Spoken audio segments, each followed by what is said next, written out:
weapon stowed away, it will automatically reload, I think, within 5 seconds or so, which can be pretty game-changing. If you're Wraith, you're queuing out, and you're getting chased, you can turn around, maybe get the shot off. I love it. Love the addition, and I'm excited for some of these changes. In the 30-30 Rapier, a high-skill weapon that we didn't see a lot of pros use in the Lulu's Throwdown and other tournaments we saw right when it came out, because it just takes a little bit to get used to it. But I think we're seeing it increase in popularity, certainly, as we're jumping on board with Cooler to kick things off. This is the former Nasky, Strafey, and Dell team, the champions of the summer circuit. They dominated that summer circuit in online tournaments prior to that. And then, of course, Strafey on that squad left and joined Navi, and that team has been split up. Since then, Cooler's found some mixed results. They continue to play in the same meta, the same style that they've always played, but they did change it up. Obviously, they're not running Pathfinder anymore. Nasky is on Crypto, so they're still dropping Fragment. They're still early scanning the beacon, and they're still fast and hard and early rotating. We'll see what Cooler can do here as we jump on board with another kind of legacy team in Flavor of the Month. Flavor of the Month has been in the scene for quite a long time now. We know there's very, very skilled players. They are playing that Bloodhound Alter comp, so if they get good enough armors, they might go for a fight early on, because Bloodhound will give them the extra information they need in a fight. So they may go for an early fight here. They got double blue armors. They are still running the Wraith, which isn't too popular as of late, but maybe EU region's bringing it back. Yeah, exactly. Hopefully that's the case. I think we'll see a good amount of Wraith throughout, and looks like we're seeing a little bit of an early skirmish and engagement at Thermal Station. So again, big shout to the EMEF, who kind of let us know that we'll see 303 Esports and Underrated both dropping Thermal, and it looks like, I think that's what we just saw on screen here. So a 50-50 fight and a contention off the rip here in game number 1. These teams are trying to condition the lobby and prove that they should be the only team dropping in Thermal Station. Another area we might see an early fight is T-Rex and 123 Apex potentially both dropping in Countdown, but we know 123 Apex does split their drops between Countdown and Dome, so we'll see if this fight actually ensues, or if they decide to pure 50-50 and split and decide not to fight off the rip. It looks like the latter will happen. There's enough loot in Thermal Station in the surrounding houses and area to not have to fight off the rip here, and it looks like that's what's going to happen. Yeah, it's looking pretty dangerous for 303 Esports. They're all in white armors. And another thing to note is that ASCII and Swinny were on a team early on in the ALGS series. So they've split up, and now they're contesting each other. They've got a small rivalry here. Bambino not looking too good. White armor, half health. He's getting hit hard. They're in a rough position here. Yeah, speaking of ASCII, he's going to absolutely light someone up. He's going to level up that Evo shield as well. That's good timing because, like you said, fighting with 3 grays is not necessarily what you want to do here. ASCII is putting in work right now with the R301 against his former teammate NK Swinny. And so far, we have a little bit of a standoff, and they should be okay to stand this off for quite some time because the rotation is not that far. Luckily, it's going to be a Harvester finish for them, so they can actually fight this out. They can extend this fight without being punished. It looks like the ultimate did come through from Horizon, but it's not going to matter too much. Not a whole lot going to connect for K Swinny, but I just see gold armor. It might be a third team that's third partying. Oh, is there a third party coming in? That is not going to be looking good, but Underrated, they ended up getting the better of the armor and maybe the better of the loot, so they're acting quite aggressive here. Swinny's going to go up in the air trying to get a beam. Will he be able to? The plays from Swinny tries a little too hard right there, but he's going to put in some good work. He's going to break ice by knocking ASCII. Looks like his teammates are going to follow up right after. Underrated all up to Dazo, and it's going to be Dazo who clutches up, courtesy of K Swinny breaking ice. What a play from Horizon, and that is why we have seen Horizon leapfrog in popularity in competitive Apex. The verticality was huge. Very huge. Great plays by them. And they're going to end up getting those kill points. So each kill, 1 point. So they might be leading the pack right now since there's still 19 squads left. Only 1 squad eliminated so far. And Kick has also found themselves a team to be fighting here in Train Yard. Denzai was going to go in, but he's going to fall back a little bit because he's not sure if his team wants to fully commit or not, especially with surrounding teams around them right now. Yeah, so we'll have another early fight on the rotation here in Train Yard. I believe both teams did not drop Train Yard. And we know Kick typically drops Skyhook and or Trials will split that drop, much like we saw Team Liquid do for a while in the summer circuit. Now we're jumping on board, though, with Third Impact, a team that has performed so well throughout the entirety of the ALGS and, of course, the winter circuit. But right now it's not looking good. Balanji is going to get knocked on. Jazaz is going to try and push up to keep his teammate alive if he can, but no, Balanji will be out of this one for now. 2 versus 3 fight. and they're going to jump right back into that portal where they started, and they're going to back out and reset here as the Bloodhound sonar is going to be detected. They realize not necessarily a fight worth fighting. They'll have to just count their casualties as Balan-G is out of this one.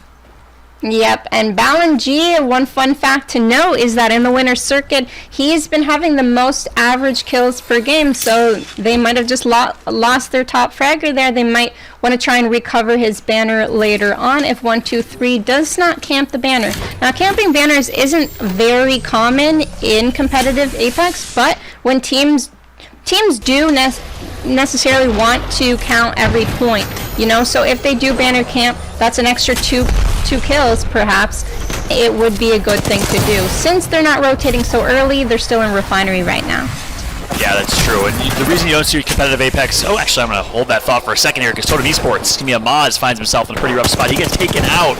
Totem, who plays 4th place in Winter Circuit number 1 currently, taking some casualty as Believe Rock. It's going to be Team 789 who got 8th place in online tournament number 1.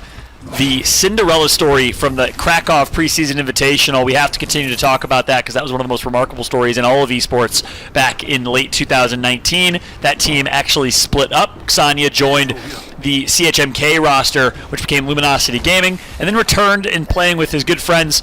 They kind of were just scrimming for fun, or playing and competing for fun. Started doing well, got the bug, and started competing and scrimming and grinding. And that 789 roster, since the late autumn circuit, has been looking really, really sharp, girls. We jump on board with our reigning champions, MCD.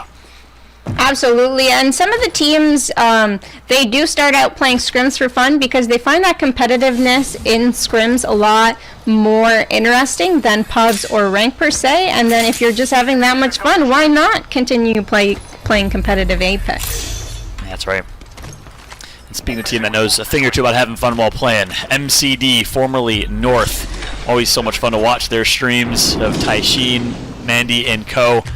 A team that really is a brotherhood and loves playing with each other just as much as they love winning together, which they did last tournament with a close one. 2 points ahead of Third Impact as MCD came out on top in that one, currently making their rotation through towards Harvester. And we have a Harvester finish here, girl, which means since it's relatively central to the map, it's not going to be a super stressful rotation for most teams, but that team that was deciding to potentially camp that loot box in Refinery will have to rotate early, and that's actually the point I was going to make. The reason you don't see people camping loot boxes in competitive is because rotations are so important, and you'd rather prioritize rotations versus 1 or 2 more kill points because placement is so crucial. Absolutely, and if you're rotating in and everything's already taken, all the buildings are taken, it's going to be quite hard to get a spot. But if you're already on the other side of the map, like Refinery per se, then you know you're going to have to rotate in very late anyway, so maybe they did banner camp. I'm not 100% sure, but they are still alive because there is still 19 squads left. So there is only 303 esports out of this one, 55 people alive. Yeah, we're on board with Nessie, a team I was so excited for coming into this tournament because it's the return of Nessie. They broke up, joined North, and actually decided to come back together as a roster with JMW with how crucial of a role JMW plays in this team. I think that's a great decision. Nessie is the 2nd place runner-up in the PGL Showdown back in October of 2020. They played so incredibly well throughout the entirety of the summer and autumn circuit, winning summer circuit number 4 back in August of 2020. I'm excited to have Nessie in return here. We jump on board with 1-2-3 Apex, who is the squad that decided to quick rotate instead of camp those loot boxes over in Refinery. They make it all the way through, and a little bit tough in the rotation because it was a bit of a max rotation for them, girl. Yeah, and a good thing that they have Bloodhound because they can see where people are or where people aren't, and they'll be able to get into that zone safely. I believe this Bloodhound 90s is trying to track somebody, so he's scanning. See, 9 seconds, he's right behind someone on the enemy team, but he hasn't quite caught up to them just yet. It's like Hansel and Gretel here, following some breadcrumbs as they're finding a opportunity to hunt for at least 1 or 2 more kills. And he'll be content just keeping pace, 9 seconds behind, and guess who it is? It's Third Impact. No, yeah, I believe so. Yes, it is. Third Impact that they are hunting, who they did get the pick on Balan-G, and they decided to continue to pursue this fight, trying to end the game number 1 opportunity and potential here for TI, but they are far ahead now. They should be okay to make that rotation through, and then they're going to have to try to kind of slightly rat their way through with only a team of 2. You don't want to pick fights against full teams of 3, and speaking of a team you don't want to pick a fight with, it's Gambit. As they're playing with Horizon now, Hardeki on Horizon is exciting to watch. Absolutely. Gambit performed exceptionally well yesterday in the qualifiers. They were top of the semifinals. So excited to see what they're going to be able to pull off here. They've got a spot on the edge of zone, which could give them some kills. They're playing Bloodhound as well, but also Horizon. So the no Wraith comp. I like to see this comp. They just have so much diversity, and they might be able to get a lot of kills here. Gibraltar, Horizon, Bloodhound. This is definitely a killer squad. Yeah, that's right, but they don't have any defense. Obviously, no Watson. I know there's actually one Watson in play. I don't know which team is playing Watson in this lobby, but we did get intel from our stats team that there is one Watson in play. But that team that we just watched, no defense, no Watson, no Caustic, no opportunity to kind of post up. Obviously, Gibraltar is going to help if they do take some damage. They'll have a little bit of a get-out-of-jail-free card and some temporary cover with that dome shield. But now we're jumping on board with MCD. Speaking of another killer squad, instead of Horizon, well, they're running Wraith, that traditional tip of the spear, as it's going to be great shots put in by the Wraith themselves and our PR, but wisely going to decide to back up and reset. Not a fight worth taking, because third parties will certainly be looming. So, a good job. And, of course, it's against the Caustic, so you definitely don't want to push that. Wise decision to back out and reset. I believe as soon as they saw Horizon on Caustic, they backed out. Meanwhile, K-Swinny is playing Horizon. That's the confusing conundrum that I talked about in the pregame. Yeah, it's really tough to push these Caustic players, one mistake, and especially that they're in an open field, you know. If it was anywhere else, perhaps they could push them, but they have their backs against everyone else, and underrated, they have the wall. So there's no one going to be coming behind them. So if MCD did manage to mess up there, they could be in trouble. Or if they got third party, they would have been the sandwich, which is probably why they decided to back off there. Yeah, well said, girl.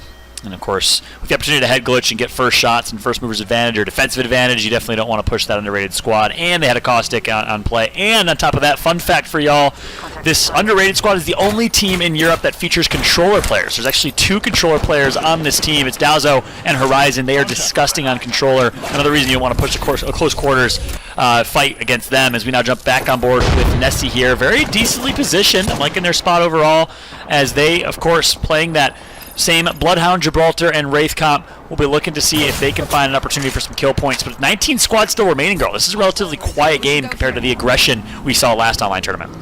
Yeah, and considering the fact that there are a lot of Bloodhounds in this game, I'm very surprised that there hasn't been more fights. But this is a finals. Everyone's going to take it seriously. If you get that first game momentum, you may be able to carry it on. So a lot of these momentum teams, they don't want to be the first to die. They want to get that momentum the first game and keep going. Yeah, well said. And just to round it out for everyone's awareness, 8 crypto teams, only 6 Caustic teams, 10 Bloodhound teams, 15 Gibraltar teams, 17 Wraith teams. We're still seeing Wraith incredibly popular. I think that number will be a little bit low in North America. We'll probably see a little bit more Horizon and NA later tonight. But speaking of Horizon, 3 teams repping Horizon as we did expect.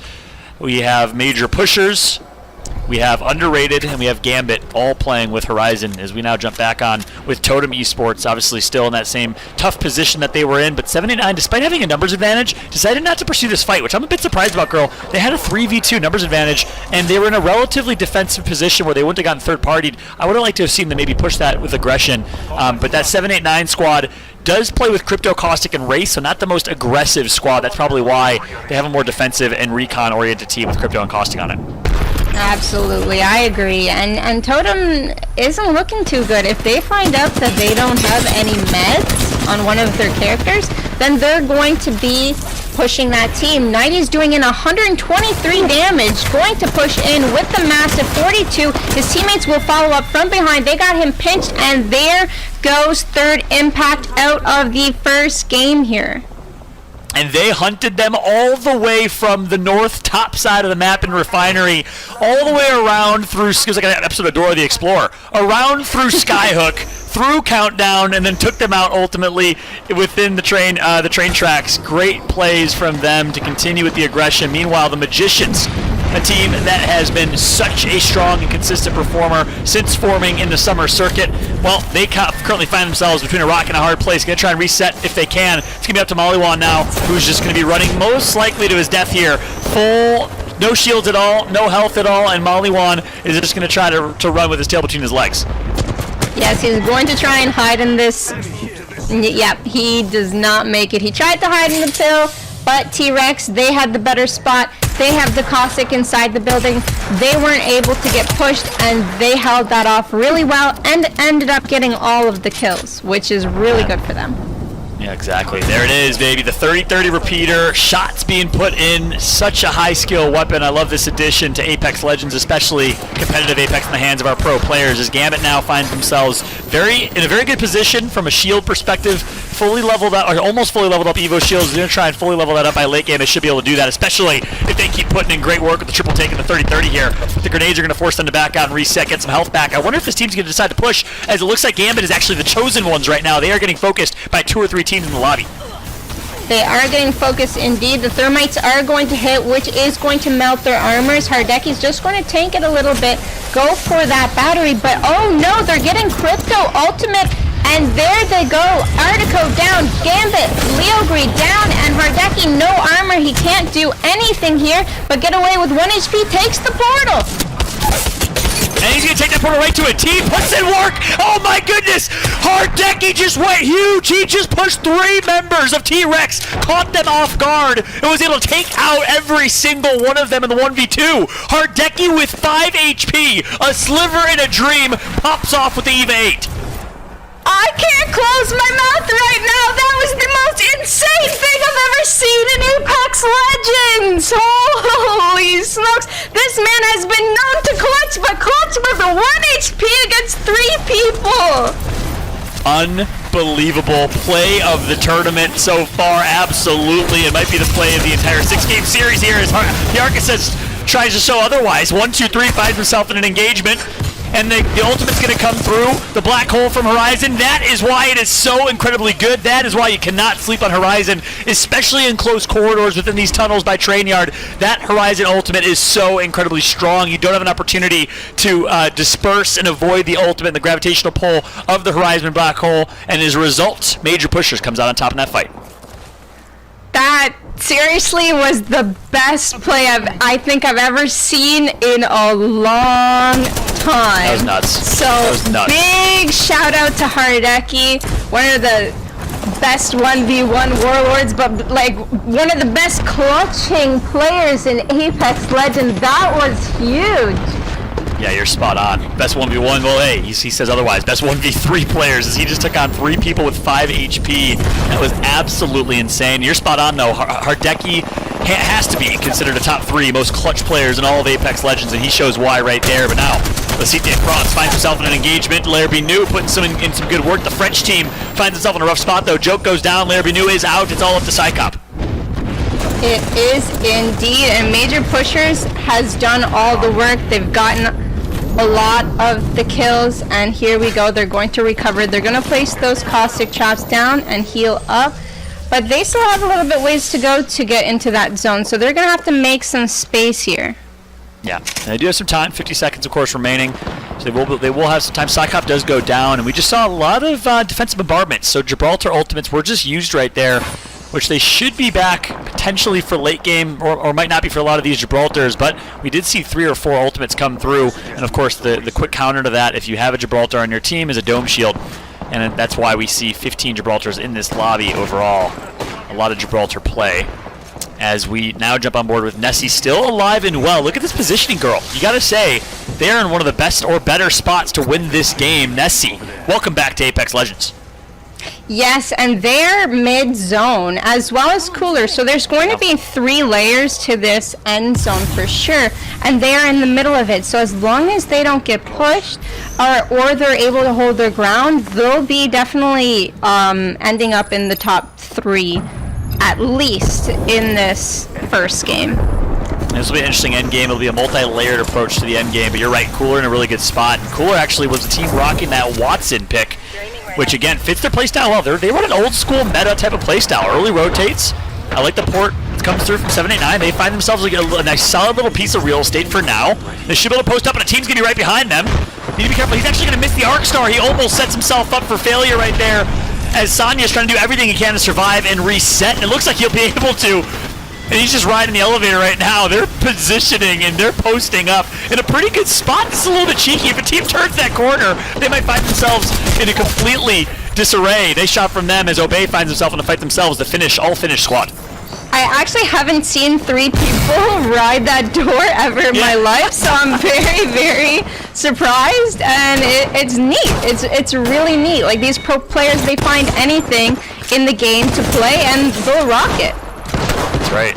Now we're jumping on board with Navi, their debut to the Winter Circuit. If they did not qualify for number 1, a crack with the Mastiff right there going to come through for Nesh.